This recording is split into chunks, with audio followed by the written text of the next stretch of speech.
digital. But you buy things to put sealed things in. Yes. So After I buy the sealed things, I buy cases to put the sealed things into.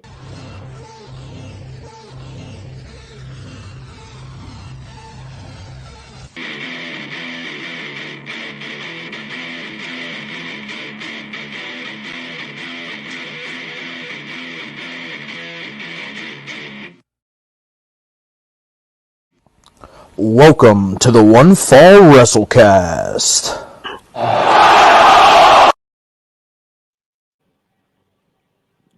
Gentlemen, how we doing this evening? Great. Oh, I still muted Derek. I'm sorry, pal. Oh, man. You extra muted him. Yeah, I'm That's sorry, good. bud. It's good. There was a good Yeah. a good I got the pause gimmick there. in there, and no one will ever hear it. It is what That's all right. It's fine. Yeah, It's because good. all you're gonna do is piss me off with your gimmick again. So I'm kind of maybe this will be the new gimmick, Tom. So I'll just mute Derek him muted. so that he'll say the gimmick, and I won't have to hear the gimmick. So what you're saying is Derek being muted is now the gimmick. Yeah. Wow, that's better storytelling than WWE. So Bro, and AEW this week, honestly. Wow.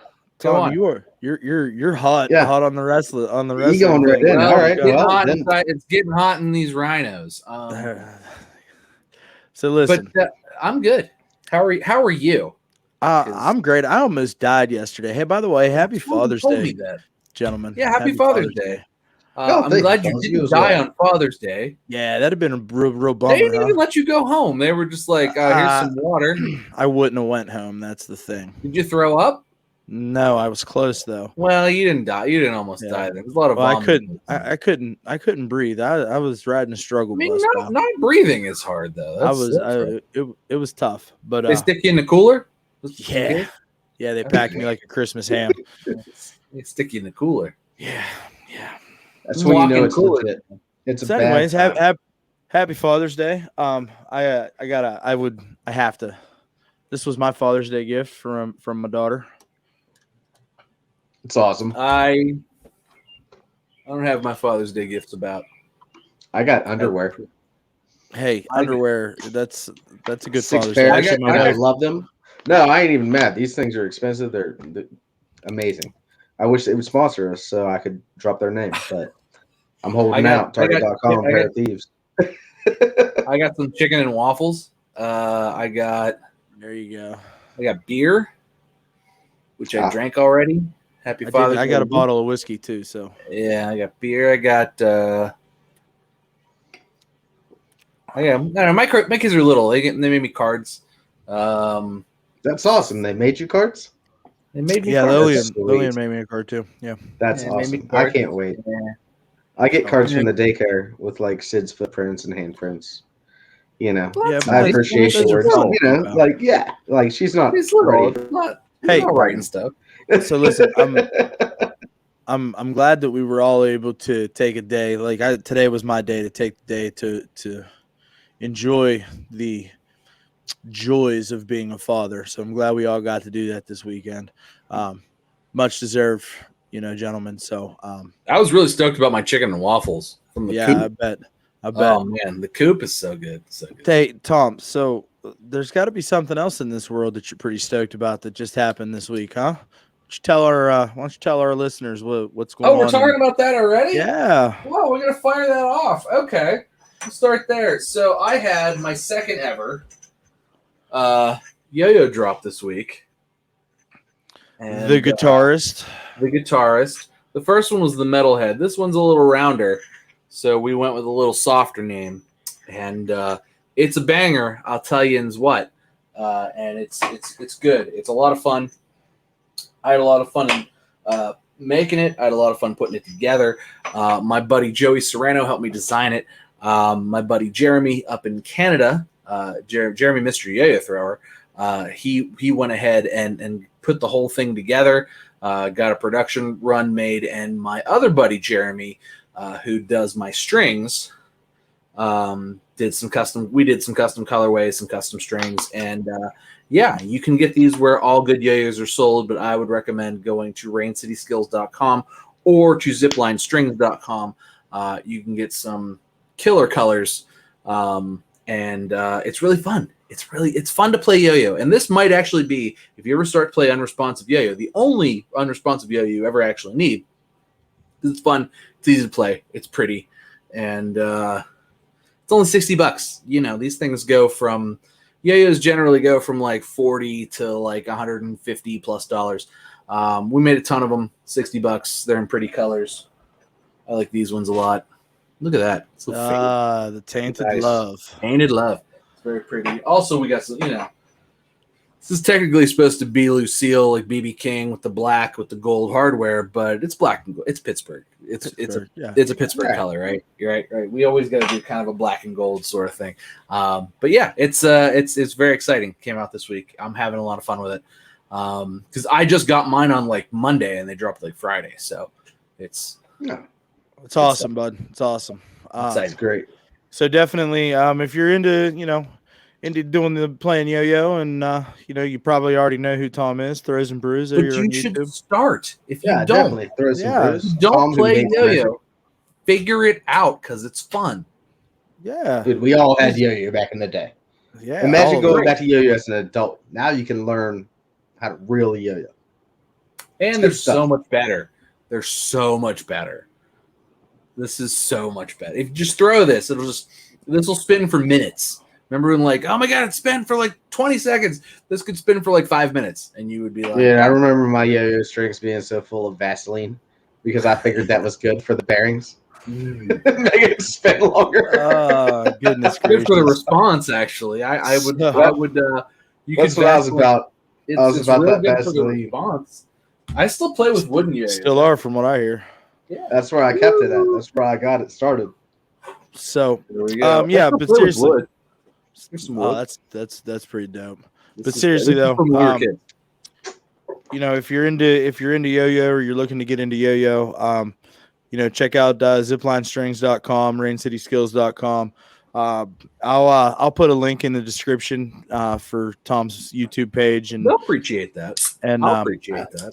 Get if you're interested, it'd be a click away. So congratulations, Tom. Tom's a good resource. Pretty sweet. And it's pretty sweet, Tom. He's not an asshole if you're talking about yo-yo. Only about wrestling. I'm a sarcastic resource, but I'm a resource. You're a good one. If there was honest questions, you'd answer them. Yeah. Or I'd be sarcastic. Tell them about Damn it, Tom. I'm trying to sell you here. Yeah, I know, Derek. I know. Thank you. So let's just, Tom. Are we done loving Tom? Congratulations, pal. Thank you. I hate that fucking I'm happy for you. I'm over him. Let's move on. You know who else you're over, Bal? Yeah, I do. Yeah? You ready to talk about that? I do. I'm ready to talk about it. What's his name, Derek? Yeah, Derek, what's his name? Yeah, that's his fucking name. Tommy End. Fuck him. Aliester, I love it. I've called him Aliester since I've seen him, and not until we mentioned him on this damn podcast did I know any different. You can't hear other than Michael Cole, but I don't pay attention to him. That shows how much I actually listen to the announcers. I don't. I really don't. Not a lot. Anyway, my man's got some rumors swirling all around him here. I guess WWE's pretty bummed out that they let him go, and I guess they're trying to re-sign him and bring him back. All while Tony Khan and AEW were like, "Hey, bud, what you doing? Come over here. You can do whatever you want."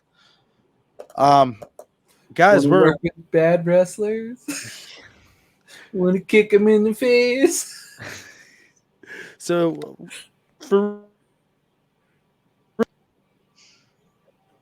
you broke up. What? I said, so where do we fall on this? Oh,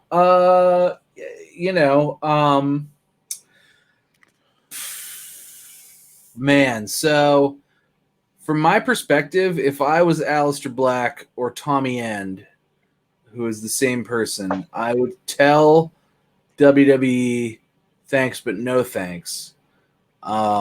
Especially if I'm getting all this interest from other wrestling companies. Mostly because of just how he was treated. They left him in catering for 6 months, and then they just kind of released him out of nowhere, which seemed cruel. After they started to give him a push on television. Right. And then on top of that, do you remember, God, over a year ago now, but about 18 months ago, or even longer, maybe even 2 years ago at this point, one Gallows and Anderson didn't want to stay, wanted to go, were getting, kind of crapped on. And then they were like, no. And they re-signed him. They stuck him with AJ Styles. They had a really cool, 3 or 4 month run, went through WrestleMania, match with The Undertaker that was just awesome. And then they released him 2 weeks later, and just kind of out of the blue. And they had asked for releases 6 or 8 months prior to that. I would look at that as kind of a no, I don't trust you from a business standpoint, as far as Aleister Black would be concerned. So if I was Mr. Tommy End or Aleister Black, I would say no. However, the man needs to change his indie name, because Tommy End is not a main event guy. Aleister Black was a main event guy. Tommy End is not a main event guy, and I think that name needs to be retooled or changed entirely to something else to give him the aura of what would be a main event guy. That being said, though, if, they say the grass is greener where you water it. So if he's got some, hey, this was a mistake, we're sorry, it's not going to happen again. Maybe you roll the dice, because the character seemed like it may have had a good shot. And could have clearly been the Intercontinental Champion, or would have been the Intercontinental Champion in sort of short order. And maybe that's better being the Intercontinental Champion on a show that's got 2 million viewers than being some jabroni spin-kicking idiots on a show that's got 450,000 viewers. I don't know. So I'd be skeptical if I was him, but for the right deal and the right promises, maybe just go. No, and that's a great point. I mean, I think that's where we're at, because, Derek's going to sit here and he's going to shit all over this guy, and that's fine. It's because it's somebody that I like. I get it, pal. Don't worry about it. But I think for my dollar right now, he's probably one of the better free agents out there, if not the best. As far as all around is concerned. Well, Strowman's out there. Although they scooped back up Samoa Joe, he would have been for sure. So I mean, Samoa Joe being, before we get to that, hold on. Before we get to Samoa Joe, because Samoa Joe was a nice pickup in the general manager role. Well, not general manager, but enforcer role, I guess. Yeah. The problem I have with Aleister Black, and I like the Tommy End name, to be honest, Tom. I think that's fine. I don't have a problem with him. Honestly, I thought whenever he was over, and I was digging his matches, he and Ricochet, it was good stuff. I liked his gimmick. I like the whole, come up thing. Ricky out of the floor. I miss Pretty Ricky. Yeah, I don't know. It's been weeks. I don't know. I don't watch main event though. So there he is. Yeah, probably. He's been on Raw the last 5 weeks, guys. No, nobody watches that. Oh no, you're right. He's in the U.S. title picture. Was that buried in? There's a bunch of people in the U.S. title picture. Yeah, but I mean, he's the Raw one. Is all the U.S. title picture. He's the one that's out there the U.S. guy every week in Sheamus's face, though. So Sheamus. Oh, yeah, it's Shamey. See that right there? I prioritize SmackDown. That right there is just tells the story about how bad Monday Night Raw is. Yeah. It's hard to watch because nothing happens. No. It's easy to miss. Hey, so listen, this puts us in a situation, right? I mean, it's a bad show. Aleister Black's out there. There's now Drew McIntyre can't challenge for the title anymore as long as Bobby Lashley's champion. Maybe this is a spot for Aleister Black on Monday Night Raw. Or maybe there's somebody else out there that could get into this title picture. Oldberg. Nah. Derek, you got any ideas? Anybody you think could step into this title picture on Monday Night Raw? Not that I'm aware of. I haven't had any, unless you're trying to pull up an NXT guy. Is that what you're trying to insinuate here? Randall Keith? Randall Keith? How about today, Karrion Kross taped a match with Shelton Benjamin for main event this week. Oh, jeez.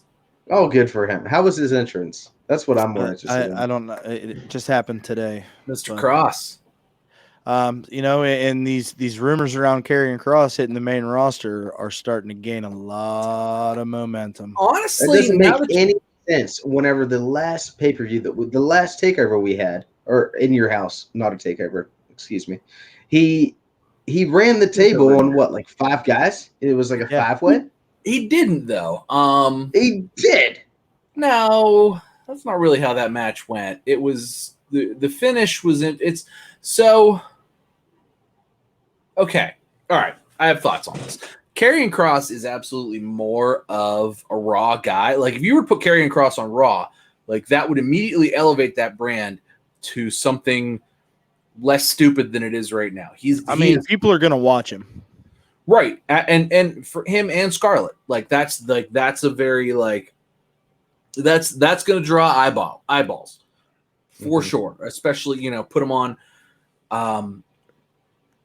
something that's heavily scripted like that is going to be his bread and butter in the way that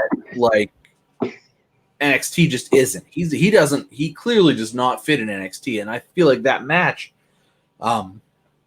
really showed that he's not an NXT type of guy. He's not a workhorse. He's not a work rate kind of guy. He's a big spot. Cause what would happen is he'd come in, he'd kill everybody. And then they'd knock him out. He'd be out of the match for a little while, and then they'd have their, wrestling match. It would actually be wrestling. And then he'd come back in, get his big smashes in and stuff. He works a lot like Bobby Lashley works. And, Drew McIntyre, I feel like, can work kind of both ways. But he works like Bobby Lashley works, where it's a lot of spots, and then he sells pretty well. And, to get a big man down like that. Is he a big enough guy to stand up next to Bobby Lashley and look? 100%. Is he? How tall is he? Is he that big? I think he's 6'3". Okay, if he's that big, but how tall is Bobby Lashley's huge, and Drew McIntyre's huge. These are though, as far as the physique goes, Karrion Kross fine. 6 It's not going to look out of place. 6'4". All right, yeah, okay. So that makes sense then too, because he looks, obviously head and shoulders bigger than Adam Cole and Kyle O'Reilly and all those guys. That is a good point, honestly, Tom. I've never really thought of it like that, but he's much bigger than basically anyone of importance down in NXT to put him in and then immediately insert, he shouldn't win. He shouldn't beat. And he's a tweener, right? He's kind of heel on NXT, but he's just more of I don't care. I'm going to kill everybody. And he's just more of a badass, really, than anything just else. A monster. Yeah, he's not, and I feel like similar that to a monster among men, which we recently lost. Yes, but better. But he's cheaper. It's like a free agent pickup. We can get rid of this guy. He's also better. He doesn't have those Braun Strowman spots. I'm sorry, the run around the ring and hit everybody. That was fun for a little while, but as it continued to be a thing, it becomes gimmicky in the same way that the New Age Outlaws are gimmicky, or the same way that all that. I feel like that's all Vinceisms, though. I feel like he's just out there doing what he was supposed to be doing. Sure, but you know what? It became it was over in 2019, but stuff gets stale. And Karrion Kross is not stale, nor would he be stale on the main roster. So that's just kind of a little bit of that's going around. I feel like you've positioned Karrion Kross, in NXT as this unbeatable force. He hasn't lost a match in NXT. No, he's not. You know what I'm saying? So and what's to say that he can't just come on TV? We've seen it on NXT TV before and be like, yo, here's your belt. I'm out. Like, I've beaten everybody. It's not even worth me being here anymore. I'm out. Get himself a little bit of heat going to the main roster, whatever, with the audience, and come in as a monster heel and just fucking wreck shop. Mm-hmm. Yeah, just go in and have him show up and destroy Drew. Have him show up, and then like later in the night, he didn't even need to destroy Drew. He could just walk right into the middle of a Bobby Lashley promo at this point, pal. Because with this whole stipulation of Drew McIntyre not being able to compete, and Orton's tied up with Matt Riddle right now, and they're doing that thing, and that's got long-term legs on it. Like, I don't want to see Orton reinserted into the title picture. Not yet. I mean, eventually, but not yet. I mean, sure, maybe next year, but yeah, I mean, it's got to be the right champion. It's not Bobby Lashley. He can't play his games with Bobby Lashley. So I think Karrion Kross has that aura and that build behind him that he could just walk right into the middle of a Bobby Lashley and MVP promo and be like, "Hey, this is mine." I don't think he's going to beat him though. I don't think he should beat Bobby. I'm just saying, from my perspective, I feel like the next guy to step up. But you're right, though. Now that you say that, I'm thinking about it. It's like, who's going to step up next? It's like, right. But think about it too. Step it up. Well, could it not be an undisputed champion in Roman Reigns though? If we wanted to have somebody, no, Roman. Silence. My thought process. My thought process is I think that the draft's coming up soon, if I'm not mistaken. And I think that it's the superstar shakeup. No, I think the draft's coming. Okay. The most pointless episode of wrestling. I hate the draft. I hate it. But the superstar shakeup's mid-year, pal. They have the draft and then they do the shakeup. Whatever. Either one. We're both right. Anyways. That's coming up. So, I mean, why not take McIntyre and put him on SmackDown and let him and Roman go? Because that'd be fun. That'd be a lot of fun. And, you could also put Seth on Raw, too. Yeah. Oh, Seth's going to Raw. You almost have to. Like, he needs to be, we need Monday Night Rollins on Raw. He can't challenge Roman right now. That's not what we want to see. So he's moving to Raw. Nobody wants to see that. No. So I don't know. It'll be interesting to see what happens. I think that him being, spotted backstage on Friday, and then again today, and now they're taping a main event match with Shelton Benjamin of all people. I mean, I think that's pretty telling that this is going to be a thing sooner rather than later. Well, I think that you haven't met Vincent McMahon because shit can change tomorrow. Hey, hold on a second. Vinny's calling. Just let me. But, you're right. Because, I mean, he did wake up yesterday morning and completely decided to change Hell in a Cell. Yeah. Which, we're lucky that we got to even see because, Peacock shit the bed yesterday. So let me tell you about my experience. My experience wasn't that bad. Like, I just threw it on. So I have two. I have a monitor in here that's the 4K monitor that's 32 inches attached to my PC. So I threw it on my PC monitor, and I was just like playing Mortal Kombat and what else was I playing? I playing something else. Anyway, I was just playing video games and like kind of checking back and forth because I wasn't so hype about what was happening on Hell in a Cell. But at first when I tried to log in, and this was like 7:30, 8 o'clock, I'm getting like, thank you, it's concluded. And I'm like, no, it hasn't. It has not concluded. So I closed everything down, restarted it, re-logged in, and then it worked. When the show started, I got some panel, I got that pre-show match, and everything. I just let it run live. I didn't muck with it. I never paused it. I never did anything. I just let it go. And it worked for me. It did stutter a bit in the middle, but I mean, I have pretty good internet, so it wasn't such a big deal. But it was weird that it stuttered because, like, I'm running 250 megabits per second or something, and it's like more than enough to run that 720p bullcrap that the WWE network's pushing through Peacock. So it worked, and it worked long enough, and it worked through the whole show. I can't say that it worked in like the highest fidelity that it was possible. But I got it to work, and I didn't have a problem with it after I got it to work. And I did have to fiddle with it, and luckily for me, I was fiddling with it on PC, so it wasn't it was like a thing I could troubleshoot. It wasn't like oh man, what do I do like with I have to close down my Chromecast or my my Fire Stick, Xbox, any of that, Xbox, whatever. Yeah, it was just I fiddled with it on PC and it worked. But I understand a lot of other people had a lot of trouble. Well, it's funny because Derek was bitching. Mm-hmm. So I was having major issues, which I was on the Fire TV or the Fire Stick. So it's obviously side-loaded, which they've encouraged in their customer support. So it's not something that should be. Well, they're encouraging it because Amazon wants X amount of dollars, and NBC Universal's like, nah, man, it's coming down. It's just coming down to dollars and cents. I mean, products in their app store now. It's just a matter of time, and I think that it's probably got a lot to do with the network jump.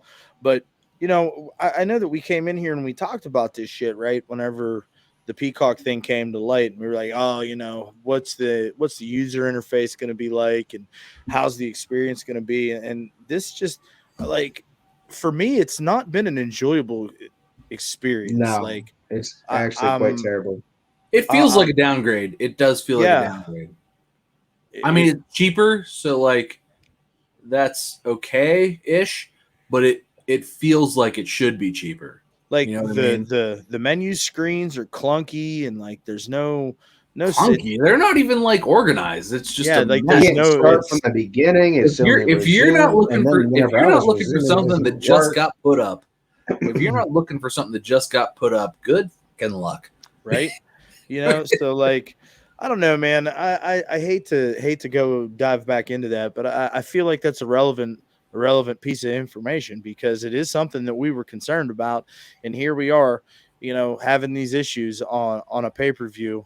And then everybody was in an uproar because WWE's Twitter account was putting out match results before the matches had aired. Peacock was doing the same thing on Twitter, and there was just this huge uprising of pissed off people because of every little chain of event. And they're like, well, you're posting match endings to matches that we haven't even seen yet because your shit's all fucked up. It hasn't even it's barely started. I'm in the middle of this match right now, and you're telling me what the end is on Twitter.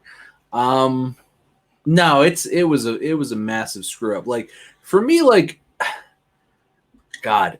So this pay-per-view, this is a tale of two pay-per-views, although it was the same one for me. Because I put it on expecting literally Backlash and Hell in a Cell to me are the worst pay-per-views of the year by a lot. And they have been consistently unwatchable. Over the last couple of years, this was actually a very watchable pay-per-view. However, all of the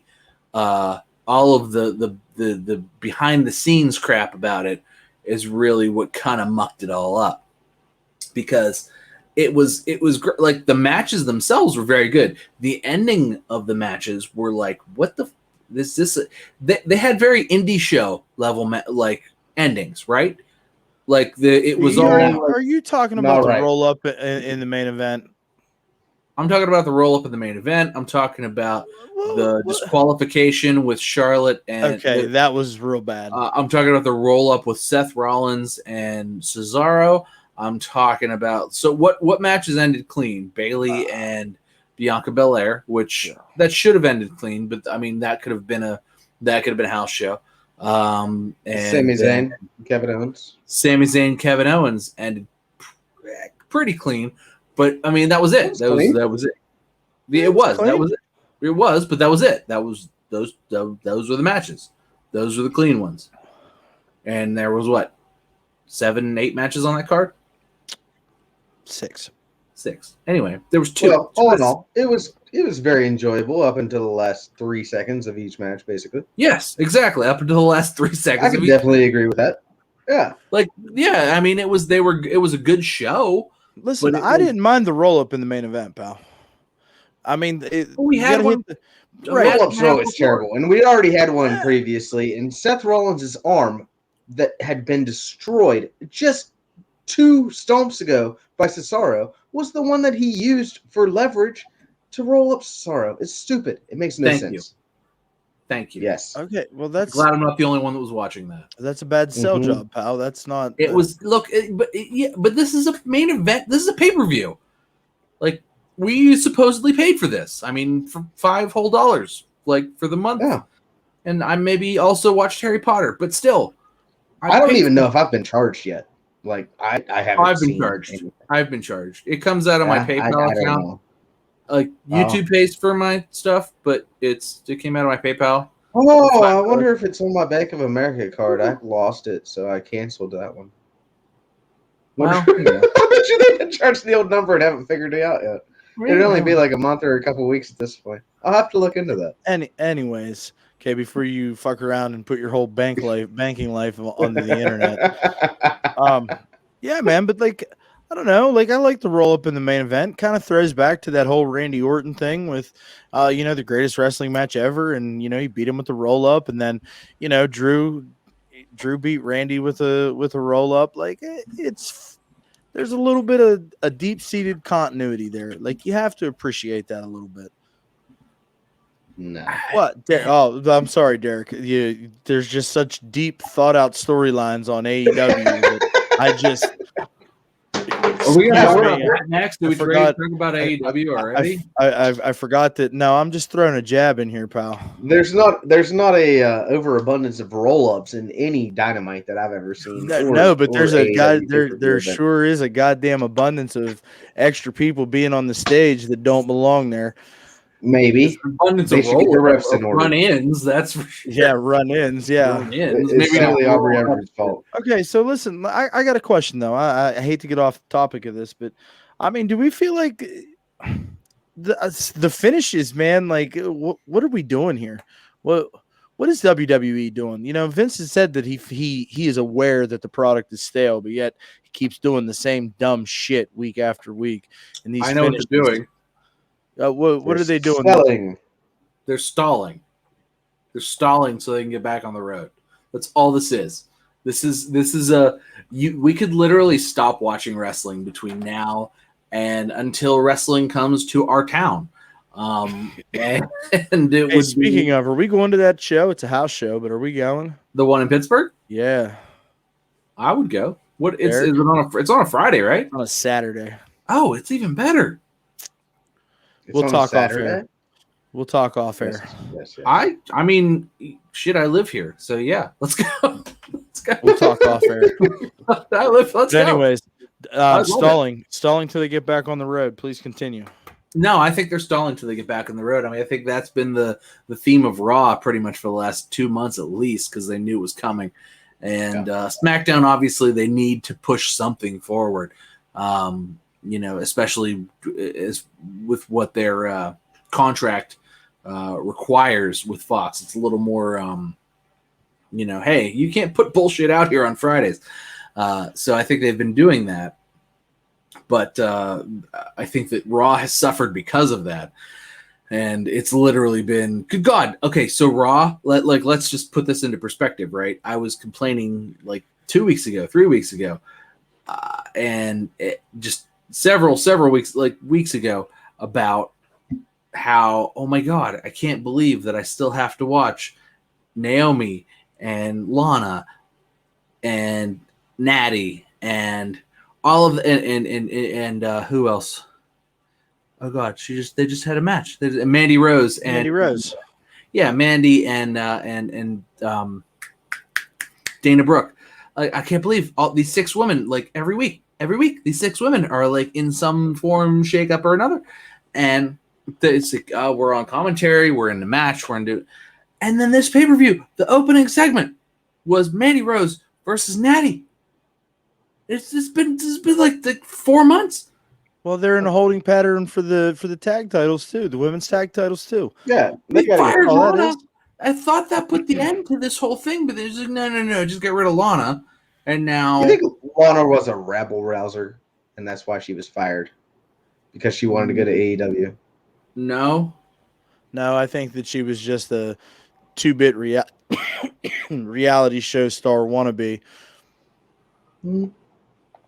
That's a hot take. I should have let you get to that last week. Yeah, you should have let me get to that last week. Proceed. Yeah, no, but anyway, so there was that, and it just they're on a hold. They're on hold. It's a holding pattern. They don't want to drop any championships because they're about to have a superstar shakeup or a draft, and then they're about it. Everything's about to change. They're at the, they say WrestleMania is the end of the season, but then there's all that wrap up stuff, and we're at the end of the wrap up, and they're like, well, we're about to go on the air. Let's do new stuff in front of people. So that's it. They're going to do new stuff in front of people. And until they're in front of people, like you can literally put on a show that's not SmackDown, because SmackDown, they're going to try to get ratings. But you can put on a show that's not in front of people. And if you don't see people, you can shut it off because nothing's going to happen. Prediction.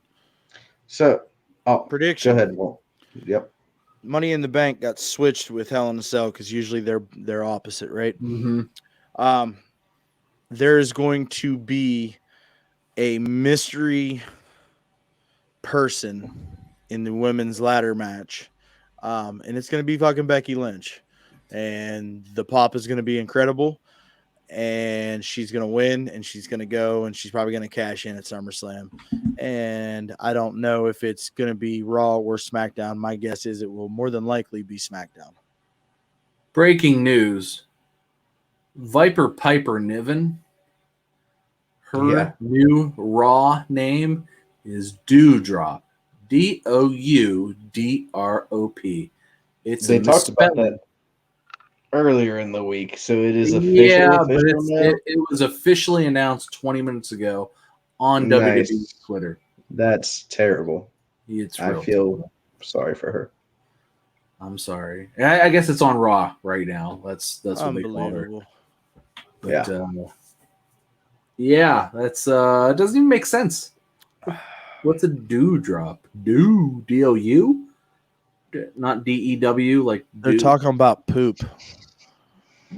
I don't even know that that's the case. Really? I mean, whole lot of body shaming going on last week. Her very strong friend.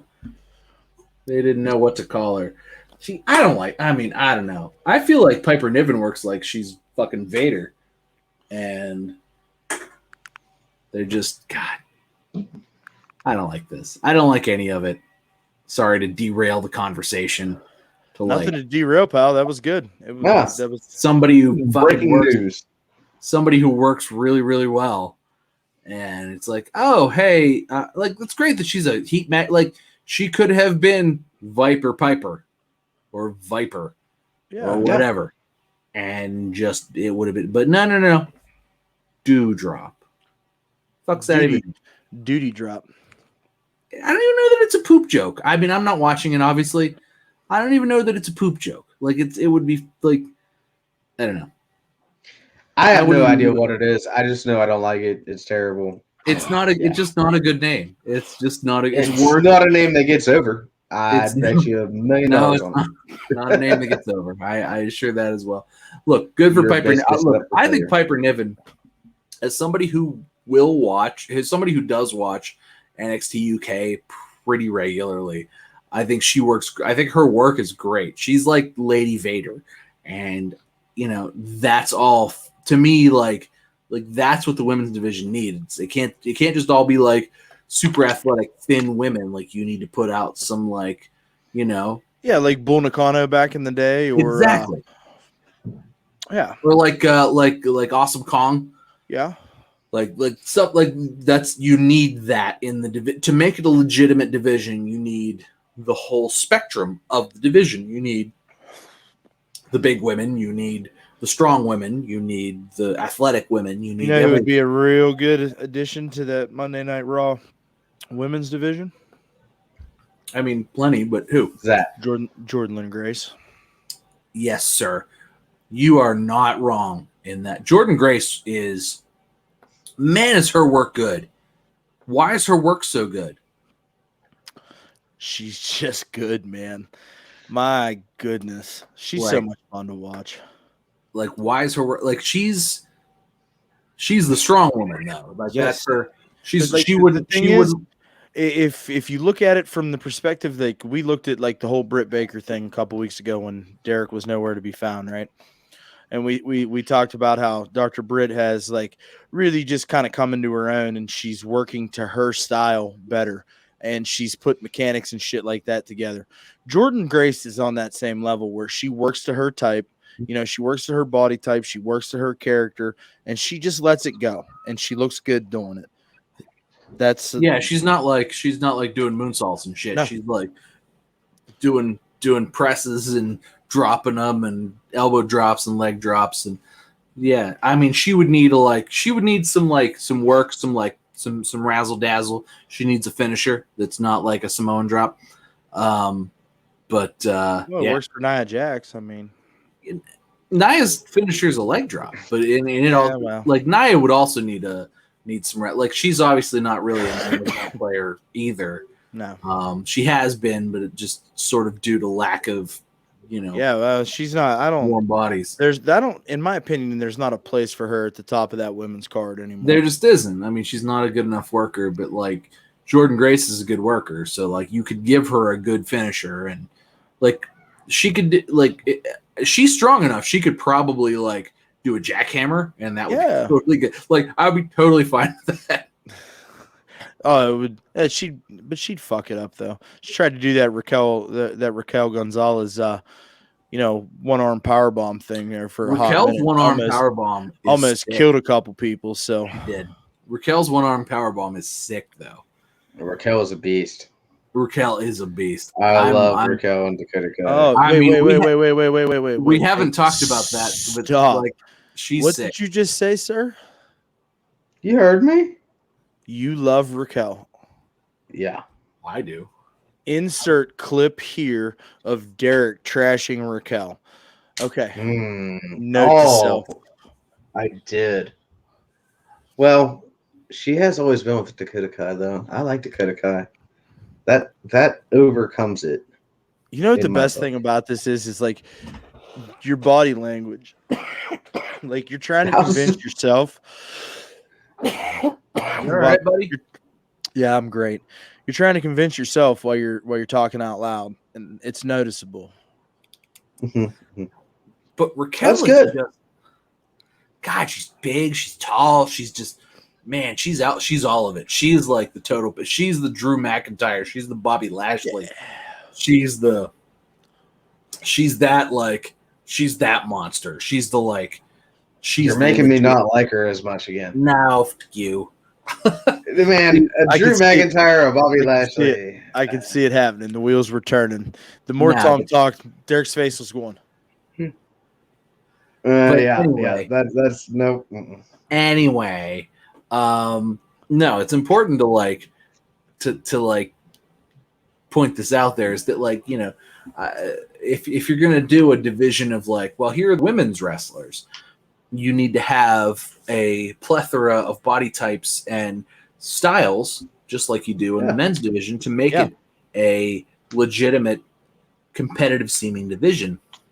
Mm-hmm. You need to have the giant, like Raquel. You need to have the big woman like Viper Piper Niven, although they just gave her a terrible name. But you know what? They've been real bad with names lately. So hopefully that'll change. I feel like that might change, but anyway. Well, I mean, and that just kind of goes along with what the original point we were talking about here is creative is, what's up with these finishes, man? Derek, like, Tom thinks they're stalling. Like, what's your take on this? I mean, that is actually a great point, and it's something that I thought about earlier but never really brought up is that, I mean, they're going through a transition right now, and normally we would see kind of the end of a season, if you want to say that, around the time of WrestleMania. That's kind of the conclusion of a season, and then we move on to something new. But this year with COVID and everything, it's kind of changed the timeline on everything. So now we're pushing everything back. We want to give the best for the crowd whenever we actually get to go out there on the road. So I'd say that definitely makes sense. I'm thinking in the next couple of months we're going to see a lot better TV, I would hope. I would imagine. I'm going to agree with you on that one, and I never really looked at it from the standpoint of the season ending, right?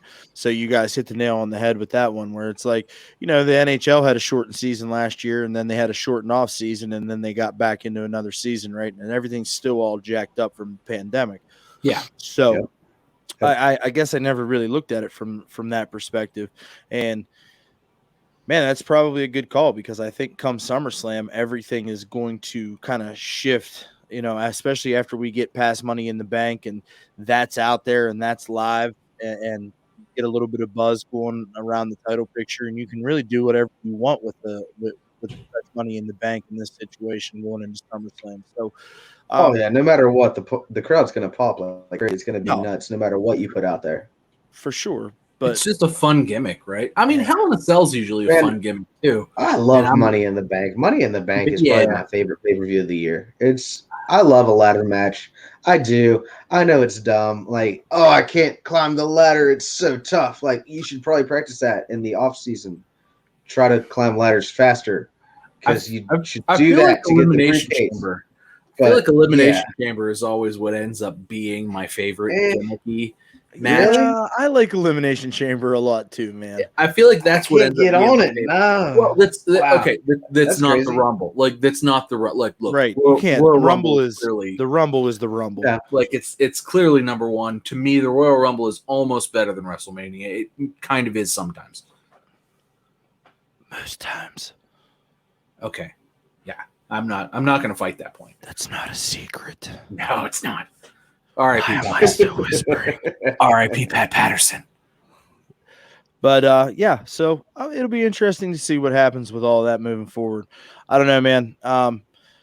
Tom, I know you coming in, you were a little hot on Hell in the Cell as an overall event, man. Like, you got anything you want to add to? No, it was a good show. I mean, look, I had a fun time watching the show. It was just one of those things where it was like nothing.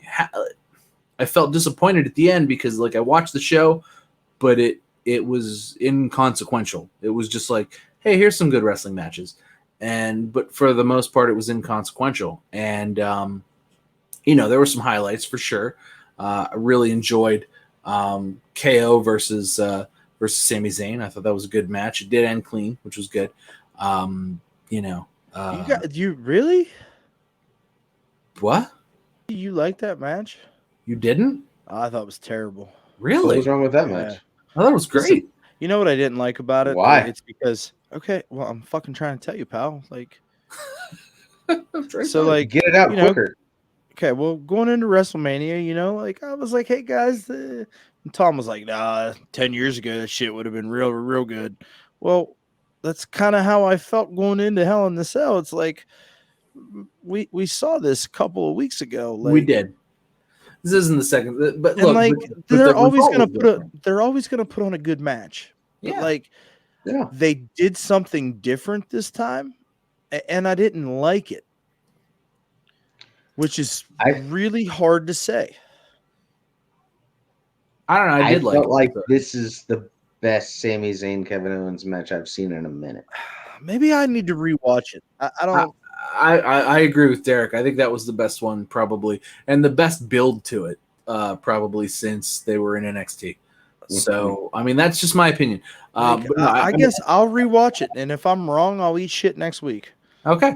And also, where they started out, not to give away a hint, but it's going to be my match of the week, was Bayley and Bianca, which was just. It was great. It was clean. It was good. Yep. To me, it was as an avid SmackDown viewer, because they're obviously putting the time in on SmackDown. And Ding Dong Hello is my favorite segment on SmackDown, bar none. The match was great. It was what Hell in a Cell needed to be, and it was clean. I really like that. I feel like it elevates Bianca more. Didn't hurt. I mean, to me, Bayley Bayley is good every single time. Dude, the woman was. That was such a good match. I can't take it anymore. It was so fucking. No one can say anything negative about heel Bayley. I mean, it was good start to finish. Every inch of it was good. I mean, it's just mwah. But listen, if you go back to our Hell in a Cell recap last year, we did the same thing about Bailey inside Hell in a Cell. Yeah, she's great. It's phenomenal. Like, look, she is so good. You just put Bailey in a match, and it's like, oh, this is going to be fantastic. And look, you put her in a match, like a gimmick match, particularly. And we need to talk about how AEW handles gimmick matches, because I feel like this is the exact inverse of that. So you put Bailey in a match, period, and it's going to be good. You put Bailey in a match that's a gimmick match, like Hell in a Cell, and it just becomes elevated to the point to where it doesn't matter who wins, because everybody wins when you come out of this. It's a great match. It's a match you're going to want to go back and watch again. And, you leave the match, and it feels good. Everything felt good. Nothing, there were a few endings. Clearly, we talked about some of the finishes in these matches, and like you felt dirty after it. You felt sort of played. And this started off the pay-per-view, and it left. You felt clean. You felt good. What a phenomenal finish! Like phenomenal. You're excited for the rest of the pay-per-view, and that was that's really where there was back and forth. You didn't know who was going to win until the very end. No, and that was to me, that's how you want a gimmick match to feel, where it's just like it takes what would be a good match just in a ring anyway and elevates it. And they did that, and they knocked it out of the park. So, bro, when Michael Cole said, "Oh, she learned her lesson from last year," because she pulled the kendo sticks out that were duct taped together already, and she was like, "They know, Michael. They watch me." Like, I died. That's like. Her I was going to bring up the exact same thing. It's fantastic. Bailey chirping at Michael Cole man, it is just so next level, right? And guys, like, listen, I want you to wrap your head around this. These are the things that we might lose in the next couple of weeks moving forward as fans come back to arenas. You know what? I feel like that's okay, but at the same time, I was already present for it. I saw it happen. I know. I can cherish the memories. I do think Bailey will probably continue, although to a maybe sort of more muted level, doing what she's been doing as far as chirping to the announcers. But she'll chirp at somebody. Right, but that's the thing. Well, do we as the viewers lose out on that? No, because their production level is so high that they can easily find a way to pipe this in there. There's no way that they're going to lose any of that if that's what they want. If that's something they don't want to bring along, then, I agree. But otherwise, they have complete ability to bring that. I don't think that it's going to be worse than that. But can we touch on AEW, their Friday night show right now? You mean the AEW show that was having a hard time selling tickets, and the AEW show that was down to like 450,000 viewers? You want to talk about that AEW show? So I want to talk about that because I did watch that. So like, you can't make me watch 2 hours of television and not let me talk about it on television, because I'm just going to contrast it. Okay. So there was I don't want to talk about the rest of that show because it's not important. It was their throwaway show too. But to contrast it, they had a gimmick match on that show, right? It was that MMA style match between Wardlow and Jake Hager, which on paper makes a lot of sense, right? That seems like, oh man, I kind of want to watch that. And in my head, that's where I'm like, you know what? Let's see what they do. And I just gushed over Bailey elevating via a gimmick match, right? I just gushed over that. Like, okay, it's a gimmick match. Hell in a Cell always sort of seems to add a level, right? I feel like AEW takes gimmick matches like this. Like the WWE's never done a MMA style match. Well, they did do the Brawl for All. Let's not. That was so long ago, and that was boxing. It was boxing. Yeah, and that was actually a shoot. Yeah, knocked a bunch of dudes out. Yeah, a lot of people got fucked up in that. Yeah, a lot of people got fired too. It was the worst idea ever. But at least real dudes got knocked out. Anyway, this was kind of clearly what I was expecting. That was what I was wanting. Like, right. I mean, if we're gonna do an MMA match, right? To me, I agree, Derek. This sort of was worse. I mean, it was only one. The Brawl for All was like a bunch. This was only one, but this to me was sort of worse than that because, like, it was an MMA match, but it was gimmicked. Like it was a pro wrestling match, but they were like, we're gonna do this MMA style in a way that's like not cool. I don't know. To watch it, it was like, oh well, this is clearly like a predetermined wrestling match, and but they're trying to punch each other like it's MMA. One, they didn't. They had a wrestling referee in there. So, two, they clearly weren't hitting each other. Three, they were using wrestling moves. Four, it was cool that they were in an octagon, but it wasn't. It was a wrestling match with more punches than anything. Yeah. They didn't. Wardlow jumped off the cage and Superman punched. Exactly. I mean, that did happen in a fight, though. Yeah, yeah. But it still wasn't. So being the MMA guy, you know, that I like, I watch MMA, I like MMA. Yeah, Tom, I mean, you're absolutely right.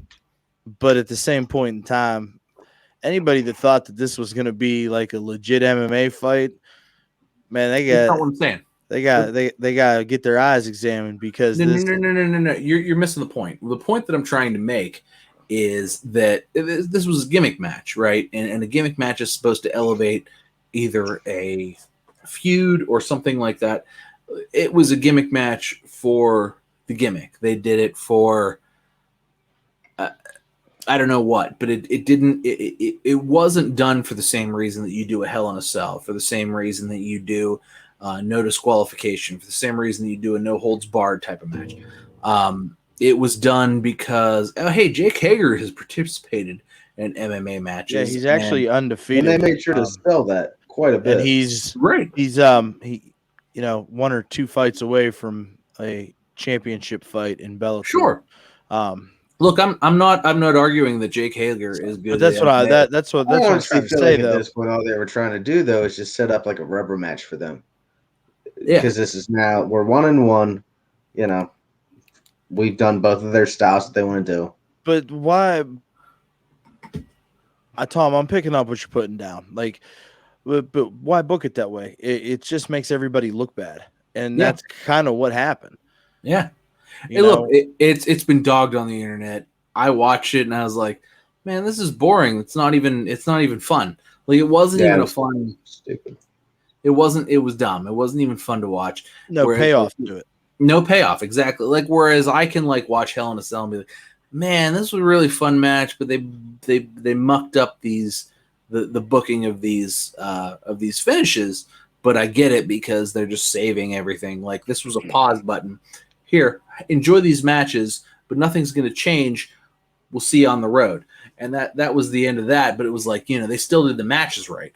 Whereas this was like they kind of mucked the match. Whereas like, I'm sure they did the match right, but this was like a new thing. Right. And it wasn't like, you know, when Razor Ramon versus Shawn Michaels in a ladder match was a new thing. Like, that was like, oh my God. You're absolutely, that's great. That's a great comparison. Mm-hmm. This was like, let's not do that again. Yeah. Yeah. Okay. I'm picking up what you're putting down. We were on the same page there at the end, but at first I was just like, bro, there's no way that you could think that this was going to be an actual MMA fight. Like, I mean, well, then why would I would shut it off, right? No, I didn't think it was going to be an MMA fight. I thought it was going to be more entertaining than it was. I didn't watch it. I just know that like the internet's all over it. Well, because it wasn't fun to watch. If it was fun to watch, they wouldn't have cared. But it wasn't fun to watch. But hey, you know what's great though? At least now they have another game mode for their new console game. That's good. The MMA match. Mm-hmm. Good point. Well, that's what all. There got to be a stadium stampede match. That's what I'm saying. If that has to listen. I'm gonna be pissed. That could be so fun. Like, those aren't fun to watch. That could be so fun in a video game. Those are fun to watch, man. They're fine. They're fine. But yeah, it'll be more fun in a video game. Okay, so I bring that up because obviously we talked about this game last week, right? Mhm. And it's funny because our episode went live Friday morning on YouTube. And then Friday afternoon, I'm reading an article that's talking about the new AEW video game with some video trailers and stuff, and talking about a lot of things that we talked about, with the No Mercy and the classic N64 and stuff like that. So, I mean, are they listening to us here, guys? I hope so. I hope they make can a only video hope. game on play, right? Like, I mean, I play a lot of video Tom games. and I will play it. We will. I will play I think it. we've proven that. I mean, I will play the game. I hope There's a bet in there somewhere, guys. I'll have to find it, but I guys hope it made a comes to bet in Game there Pass somewhere. day one. That'd be great. That would be ideal. Game Pass day one, and it would be excellent. Like, look, I am wholly ready to play a new I'll play all the wrestling games. I just like video games. I like wrestling games.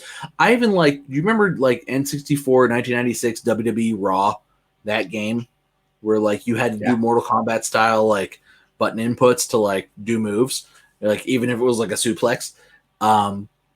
I was into that, and I was good at that one, and I like wrestling games. I think they're fun, but I'm not going to tell you that that's a good one. I want this to be a good one. The last good wrestling game I played was WWE All Stars, which I think came out in 2011. So hopefully this is that, but like a little less bare bones, like a little deeper with combat, a little more modes, a little more wrestlers, and just a lot more wrestlers. Let's go with a lot more. Like I want like 50 wrestlers at least, and a creative character, and like some slots. And you had mentioned that last week that you want like a little modern day content, but more pick up and play, right? And I think I echoed that sentiment because I'm not a hardcore video game guy. Like I will casually play my Xbox. I haven't even gotten a next gen console yet. But like you and everybody else, buddy. But that's what I'm saying. So like, I'm only occasionally playing my Xbox One right now. But like, I would love to have a game that I could just pick up and play. Sure. No, I agree, and I feel like that's what wrestling games have been missing for a long time. Where it's like, combat does get deeper, but at the same time, if you just mush the buttons. Like you could be the computer, like you may not be competitive in online play, but you're not gonna play online. You just want to play through the story mode, have a good time. Put it on normal. Run into somebody like I play the shit out of them on the computer, and the people online they glitch the shit out of it. It's not even fair. They've got like two moves that they're they know that it's unblockable. It's exactly what I did in 2K19, the AJ Styles Golden $1 Million Tower thing. Pele kick. It's unblockable. It's what you get online. I hate it. That's why I'd rather just fight you guys. It's easier. Yeah, exactly. So I don't know, man. Like the footage looked a little promising. I know, Derek, you were kind of critical of camera angle on that one. Whenever it was very glossy, is what I felt like it was. I feel like the textures are going to come. I feel like this is probably still a 2022 release, and there's still textures. I feel like holiday 2022. This might be a thing where we can be excited about it. Here's what I'm thinking though. With that is so WWE consistently sends theirs out in October. Mm-hmm. So and we know last year we didn't get one. So I would agree with that sentiment, Derek. Maybe get it out in September. I would do. I mean, maybe even midsummer of 2022. What if you did, June? Yeah, because but then even there's then an open window there.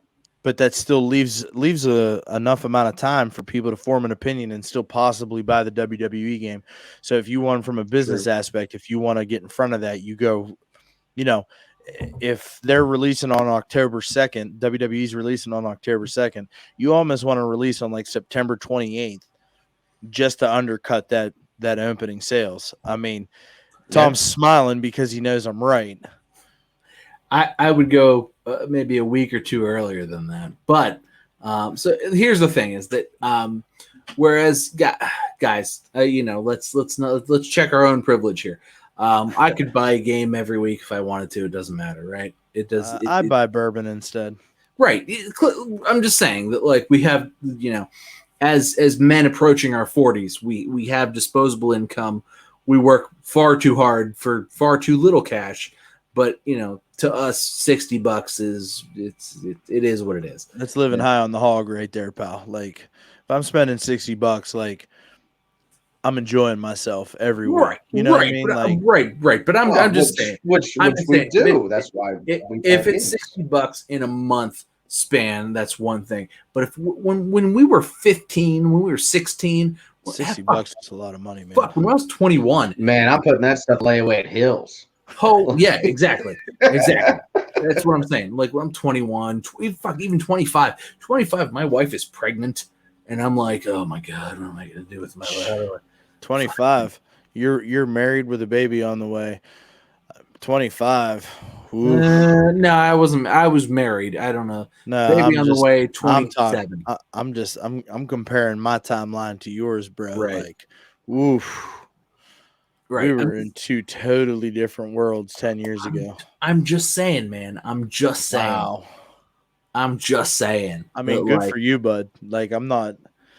Look, it was different. Late bloomer, Walter. I'm riding the struggle bus at 36, bud. Like, dealing with being a first time dad and shit like that, man. Like, just getting married. I could only imagine what the different struggle like 10 bus. years ago. God, it's a different struggle bus. Look, 10 years ago, my struggle bus was I could not sleep for a night and then sleep great the next night because I stressed so hard the night before. I fucking passed out at 8 p.m. But yeah, that's the long and short of things. But now, after all of the therapy that I've been through and the prescription drugs that help keep that down. Anyway, I'm just saying that $60 as a 36-year-old man is not that bad if I really, really want the game. And this is treat yourself. Treat yourself, exactly. So this is that for me. I would prefer it come to Game Pass because I already pay for that. But if not, I would maybe buy it. I mean, I'd probably use some GameStop points because I got those. I let those rack up a little bit. Maybe trade in something I ain't playing. Listen, all this talk about utilizing our expendable income has suddenly made me thirsty. As Walter sits behind all of his many replica championship belts. Meanwhile, I got some like posters and Funko Pops behind me. Listen, pal. Yeah, I need to update my posters. They've been the same for months. You did win a lot of. Look. I'm not criticizing your prowess for winning. Winners win, pal. Winners win, exactly. So, new AEW video game. Hopefully, they hit it out of the park. I think that we're all going to be real fucking happy for a fun. Oh yeah, no matter what, I'm buying it day one, baby. No doubt. I hope so. I'm excited for it. I really want. I'll watch the reviews of it first, and if they're like, "Oh my god, 2 out of 10," I probably won't buy it. But that's always that's my barometer. I'll be like, "Hey, Derek, how's the new wrestling game?" Oh well, this, and I'm like, look, anything 7 out of 10. There will be a video about the new wrestling game. Anytime a new wrestling game comes out, I'm going to go ahead and commit to that right now. There should be videos for that on our One Fall WrestleCast channel. Yes, there should. Look, 7 out of 10 or better, I'll buy it. Day one. Heard 7 that. out of 10. I'm looking for a 7. Between 0 and 10, everybody gets a copy. I'm buying at least like 1 to keep on the shelf, never to be touched, 1 to open, 1 digital, so that I can do the online by myself with 2 accounts. Just leave him be, Tom. Yeah, that's just let him be. This is how it works. Hey, and speaking I of hope there's not a AEW, deluxe edition because one of those will need to be bought too. Congrats to Cody and Brandy. They had their little baby. Oh yeah, absolutely. And I realized we forgot to mention last week that Renee and Mox had their daughter as well. They did. I became an uncle again too. Yeah. You did. I did. Yeah, and there was that baby. She's the baby's great. He's awesome. He's awesome. Fantastic. Everybody's great. Everybody's in good shape. I brought Babies them. I brought them wedding soup. Everybody's happy. Everybody's in good shape. So babies are fun. Babies are, as long as they're not mine. Hey, one more thing, and then we'll get to match of the week, right? So, did you guys watch SmackDown? Yeah. Yeah, I did. I definitely watched SmackDown. Hell in a Cell SmackDown. Okay, so did anybody happen to catch Adam or Pat McAfee talking about kicking a scumbag in the head? Yes. Did everybody catch that? Yeah. Derek, did you catch that? Yeah. I don't think I know what you're referring to. So I want to hear what you have to say. So there was a spot for the ESPYs. Those nominees. Oh, yeah, with Adam Cole. Yeah. So Pat McAfee was the one doing the spot for the ESPYs and said, "Yeah, he's made a lot of money with his left foot." Blah, blah, blah. I kicked the scumbag in the head, and now I might win an ESPY. Adam Cole has responded. I didn't see that. Yes. Adam Cole said, "Guess I'm going to have to pay SmackDown a visit." Oh. Nice. That is freaking sweet, boys. That is one thing I can get behind and will get me to watch SmackDown for sure. Look, I'm ready to watch some Adam Cole on the main roster, baby. Hell yeah. And have him inserted into the main storyline of what's going on because, NXT, while it's great, it's a good watch. It's very it's non-linear in how it's written, right? So like you don't necessarily like there maybe will be an opening segment and that will like tickle the main event, but it's like, well, here's 2 minutes and here's the main event. But with SmackDown, it's all very like intertwined where it's like, here's the opening segment. Okay. After the first commercial break, back to what the opening segment tickled. Okay. Next. Back to the main story. It's all interwoven. Whereas with like NXT, it's like opening segment. Here's the whole rest of the show that we edited, and then the opening segment talked about the main event and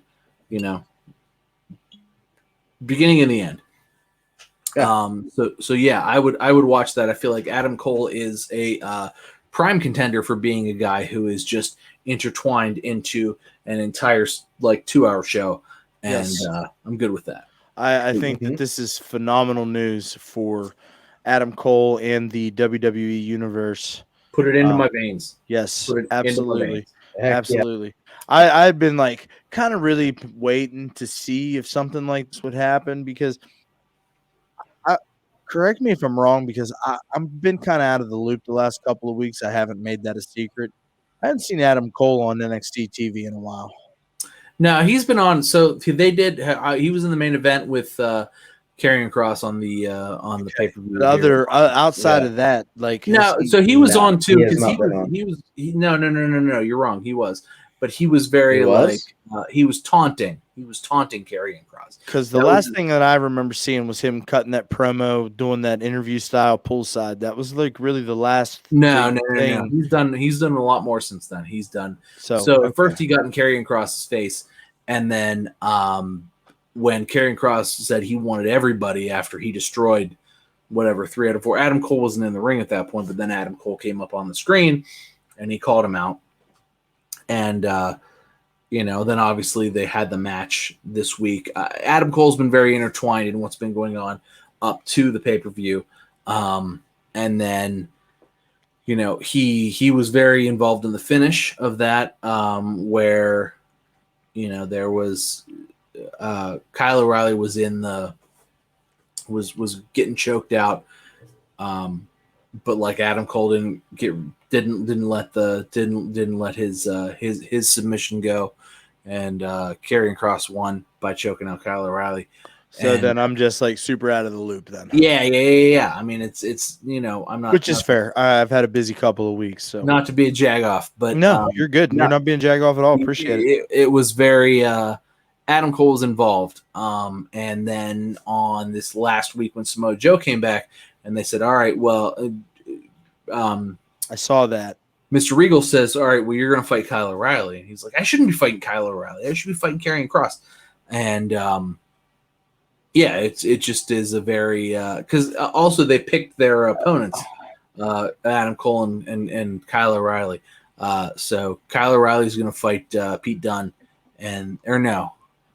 Kushida.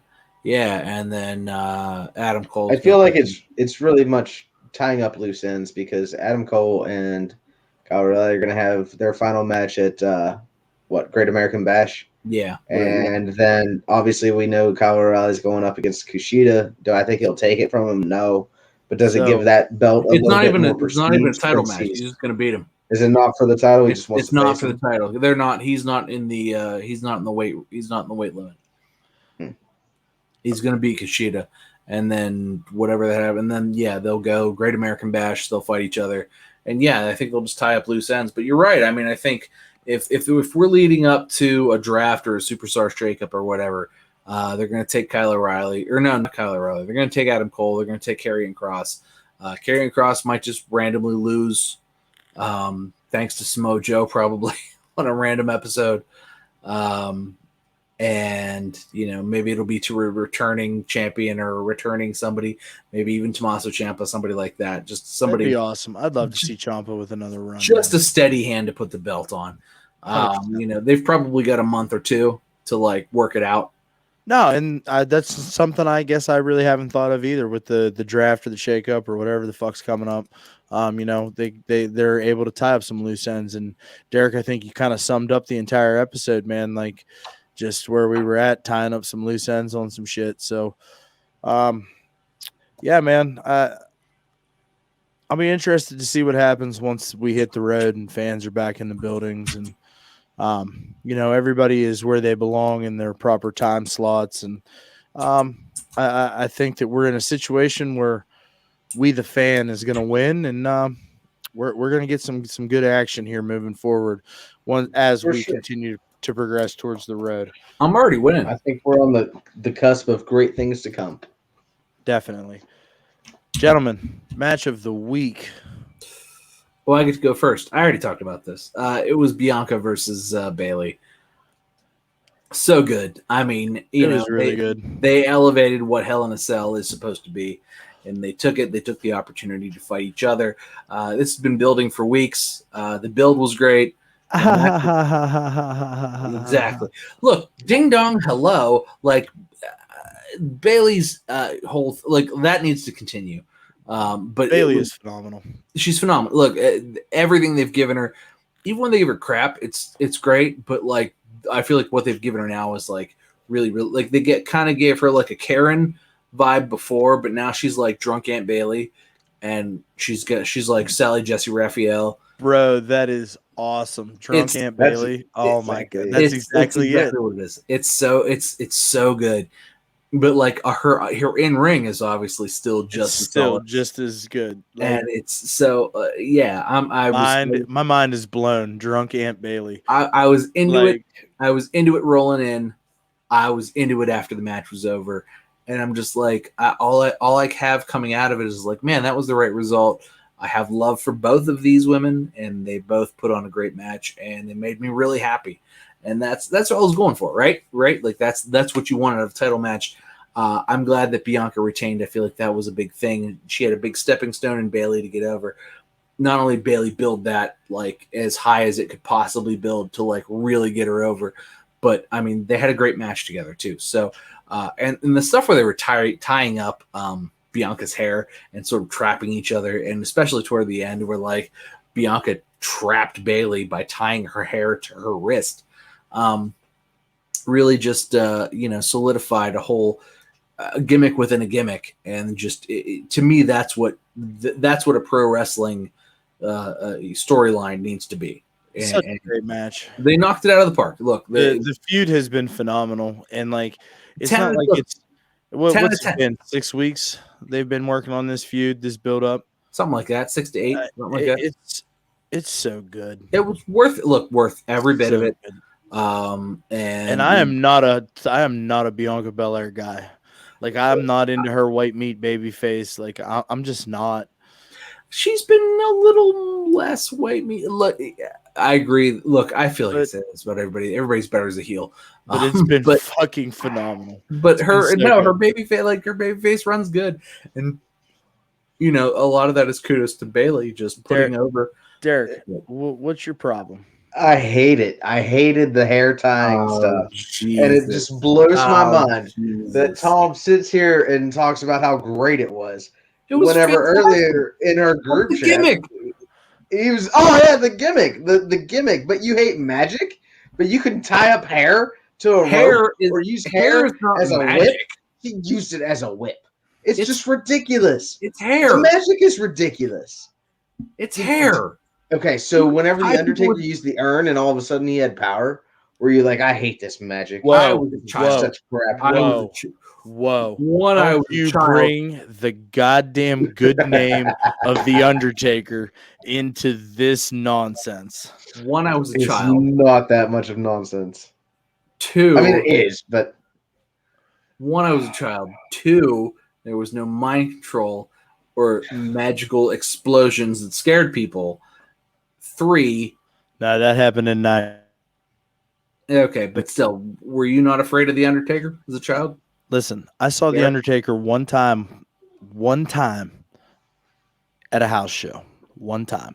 I was with my dad, and it was in 1991, 92. So he's still pretty new, right? Mm-hmm. I will never forget. Listen, Death Valley. I will never forget this. Okay. The lights went down, right? And even at the house show, like they don't do the fog and all the production, but he's got the little spotlight on him and he's walking down the like the shit. I've never been so scared in my entire life. Like I'm a little kid, like I'm 7. Like and here he comes and he is a monster. Like the arena was cold. Like I'm not making this shit up. Like I love talking about this, and like I feel like I'm fumbling here. This was absolutely the greatest thing that has ever happened to me in my entire life as a wrestling fan. Was watching the Undertaker make an entrance. I can only imagine what it's like now to see the Undertaker make an entrance. Rolls his eyes in the back of his head, and like you see it, and you're just like, oh my god. So don't you bring the goddamn good name of the Undertaker into your Alexa Bliss nonsense. Dude, you and my wife are both yelling at me right now, so I've got no defense. I'm thrown completely off my game. I'm not gonna lie. Okay, she's done ruined this. Derek, she threw the door open. So match of the week, yeah. So I got to go with Sami Zayn and Kevin Owens, fellas. And I know, Walt, you said you hate this. I don't know what match you watched, man. I'll rewatch it, pal. This was a match of men who have known each other for 20 years and have wrestled for 20 years and just went hard. It was fantastic. At one point, whenever Kevin was just slapping him open-fisted, like it was, you don't have a match like that with a guy that you don't trust and that you haven't spent that kind of time with. It's great. And afterwards, I see your argument, pal. I know I just didn't like it. Well, okay, so I don't know what to tell you, bud. I'll watch rewatch again. I will, but you're not I will. And I know I mentioned this earlier, and you guys both thought that I was like, nah, I don't think that's going to be anything. But at the end, when Sammy's up and Pat McAfee is taking his microphone and he's coming over here so that Sammy can talk, that's great. And he's screaming at Michael Cole about the conspiracy, and then he spits on his cue cards and shows him the blood, and that's whenever Michael Cole gets up and it's like, oh, that's great, and just walks away. And I honestly felt like there was a moment there that Michael Cole was not very happy. And you're probably right. In our current climate with COVID and saliva germs, any of that. I just want to point out that Pat McAfee was trending through that show because his commentary was fire. Look, yes. Pat McAfee's best thing to have happened to WWE commentary 100%. in the last since the King and JR left. I mean, he's phenomenal. He is. And I was even saying earlier that I don't even pay attention to the commentary, but yes, that gets me to pay attention. So just to point out, Pat McAfee is a Pittsburgh original, as is Corey Graves.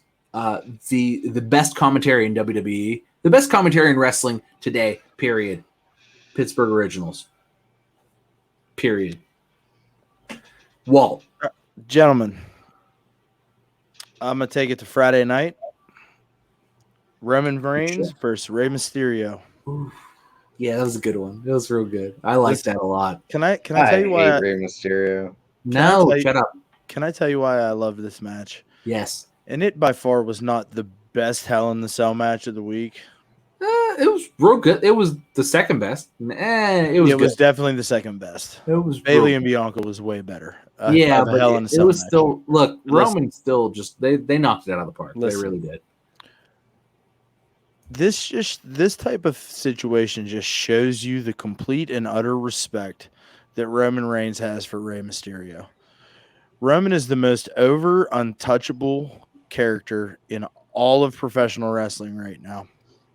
And he gave 40-year-old Rey Mysterio everything he could to make Rey look like the legend that he is.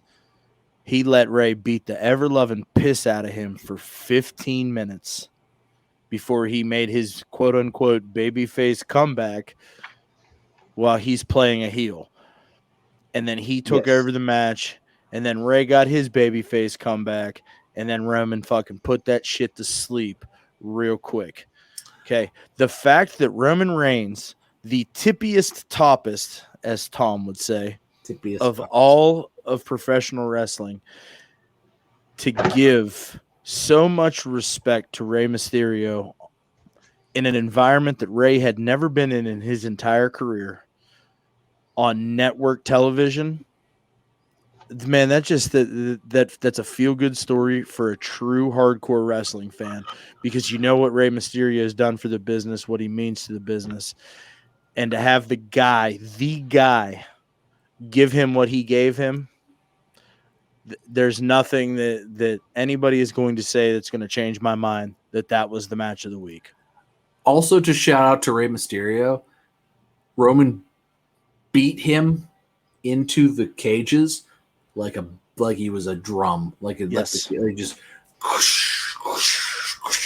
and Pat McAfee called it out because obviously Pat's the best, one of the best Pittsburgh originals on the mic right now, and it was just perfection. You're right. It was excellent.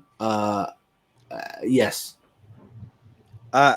From the fan standpoint of knowing what Rey Mysterio means to the locker room, just based on reports and just what he means to us. And also there was a story behind it because Roman chucked Dominic. Bro. Gave Dominic the bump of his life. Okay, so he did the same thing to Rey in that match, remember? Yes, yeah. Into the cell. So he launched him like Kevin Owens launched him. So I'm glad I'm glad this came back around. Did you guys see the thing about the hand at the pay-per-view? Yeah. From under the ring? Yes. Those are crash pad spots. Uh-huh. So Dominic was a crash pad spot, but that was, they probably pre-taped that or did the same thing, right? So the hand in the Bobby Lashley match got caught clear in the crash pad or whatever the fuck. Yeah. They're not going to be able to do that shit here in a couple of weeks. No, they're not. Well, also, the other reason those guys are under there is because you know how sometimes people are fishing for shit under the ring but it's not there and they're looking for it because this happened a lot in the Attitude Era. Well, those guys are under there to shove whatever the gimmick is at them if it's not in their hand, because it's dark under there. Yeah. So just shove the ladder or the chair or whatever at them, and they're like, "Oh, here it is. Here's what I was looking for exactly. This specific toolbox." Hey, oh my God! I'm glad you brought the toolbox up. You know what we didn't see this year, Hell in a Cell? The handcuffs. Fucking bolt cutters. No, or bolt. Yeah, you're right. Yeah, that's good. Or a big weird hammer. We blew the bolt cutters up in our Hell in a Cell recap a year ago. Or the big weird hammer. there was a big weird hammer. Yeah. So and a weird red lights. Let's take us home. It's late. I want to go. It is late.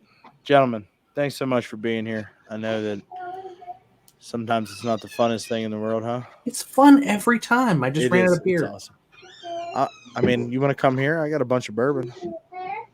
Come here, like an hour plus away. Derek's about to be handed a baby. So definitely, she's trying to go to bed. She's running. So, yeah, take it home. And you can check us out on Twitter and Instagram at @1_FallWC. That's ONE. If you're watching us on YouTube, you know that we exist. Please like and subscribe. And our listeners on the audio side, you guys are phenomenal. Thank you so much. Continued support every single week. And yeah. So with all that being said, thanks for hanging out. It's all love. We'll catch you next week. One Fall WrestleCast. Peace.